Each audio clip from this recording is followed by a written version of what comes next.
नमस्कार मंडळी, मोरे त्यांच्या रेसिपी चॅनलमध्ये तुमचं स्वागत आहे. आता उन्हाळा सुरू झालेला आहे. कोणती भाजी केली तर आपल्याला जेवण नीट म्हणजे चांगलंच भाजी लागत नाही आहे. काहीतरी नवीन नवीन. तर उन्हाळ्यात आमच्याकडे ना डाळ कांदा आवर्जून करतात.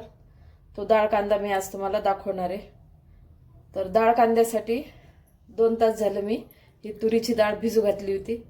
कोणत्या पण डाळीचा होऊ शकतो, म्हणजे तुरीची म्हणा, हरभऱ्याची, मसुराची पण होते, मटकीची पण होते, मुगाची, कोणत्या पण डाळीचा डाळ कांदा छान लागतो. मी आता ही तुरीची डाळ 2 तास भिजू घातली होती.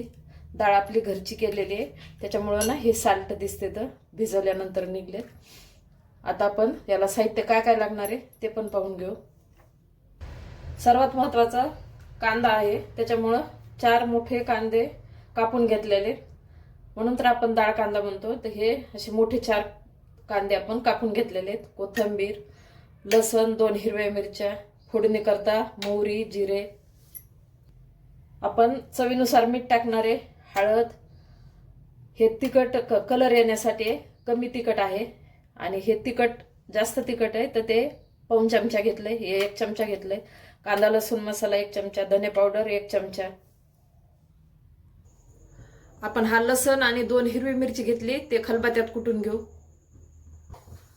आपण गॅस पेटवून कढई ठेवलेली, कढईमध्ये तेल टाकलेले, तेल गरम झाले. आता आपण 1 चमचा मोहरी घेतलेली ती टाकू, जिरे टाकू, 1 तेजपत्ता, कढीपत्ता,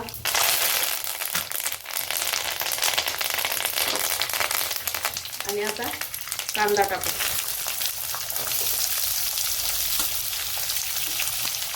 कांदा टाकला तर आपण आता त्याच वाटीतलं थोडंसं मीठ टाकणार आहे, म्हणजे कांदा लवकर आपला मऊ होईल. आता कांद्याला छान परतून घेऊ. तर कांद्याचा ना बऱ्यापैकी कलर बदललेला आहे आणि मऊ पण पडलेला आहे. तर आपण आता हिरवी मिरची आणि लसण कुटला ना थोडासा जाडसर कुटलेला खलबत्त्यात, तो टाकून घेऊ. त्याला पण परतून घेऊ.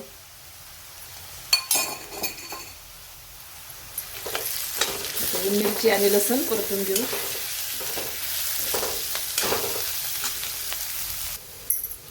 कांदा आणि लसण, हिरवी मिरची मस्तपैकी परतलेले.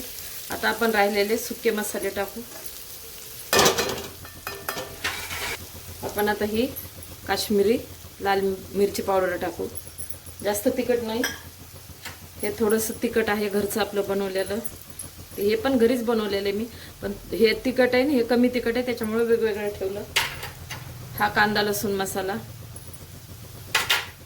धने पावडर, हळद, आणि आपण आधी पण मीठ टाकलं होतं, आता चवीनुसार मीठ टाकू. आता मसाल्याला अजून आपण चांगलं परतून घेऊ.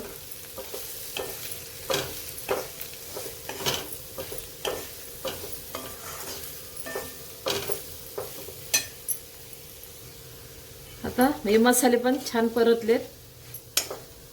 आता आपण डाळ भिजत घातली होती का तुरीची, तर ही वाटी का हे वाटीनं 1.25 वाटी डाळ होती, पण आता ही भिजल्यावर थोडी जास्त झालेली.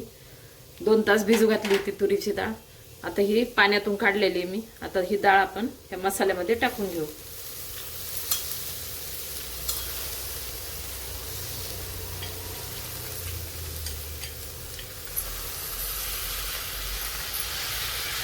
आपण डाळीला या मसाल्यामध्ये मिक्स करून घेऊ.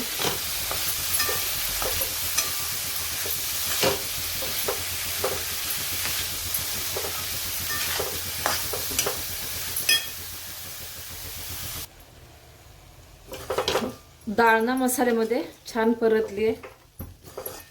आता आपण ना एकीकडे एका पातेल्यामध्ये गरम पाणी करायला ठेवलं होतं, तर आता आपण ह्या मसाले आणि डाळीमध्ये गरम पाणी टाकू. थंड नाही टाकायचं,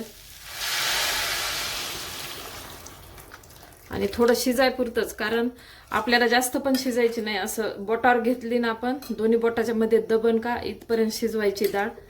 आणि जास्त हे डाळ कांदा पातळ नसते, त्याच्यामुळं पाणी थोडंसं हिशोबाने टाकायचं.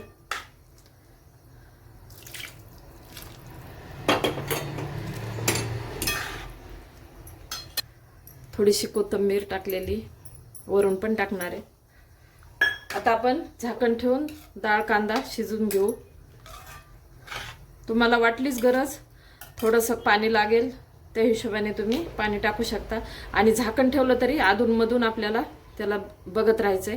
आणि अशी पूर्ण दबन का तेव्हा मग आपल्याला हे करायची, कारण जास्त आपल्याला वरण करतो का आपण तशी नाही शिजवायची, त्याच्यामुळे आपण अशी कढईमध्ये करतो. तर आता याला झाकण ठेवते आणि शिजल्यानंतर तुम्हाला दाखवते. आपण ताट झाकून ठेवलं होतं, ताट बाजूला केलंय. तर तुम्हाला मी हाताने दाबून दाखवते. हे पहा, ही अशी डाळ झाली पाहिजे, सर्व एकसारखी शिजलेली आणि जास्त पातळ पण नाही आहे, असं इथपर्यंत पाहिजे. छान डाळ कांदा झालेला आहे. एकदा तुम्ही नक्की ट्राय करा. आणि रेसिपी आवडली असेल तर लाईक, सबस्क्राईब आणि शेअर पण करा. अशा प्रकारे डाळ कांदा तयार आहे. एकदा नक्की ट्राय करा आणि कमेंटमध्ये कळवा.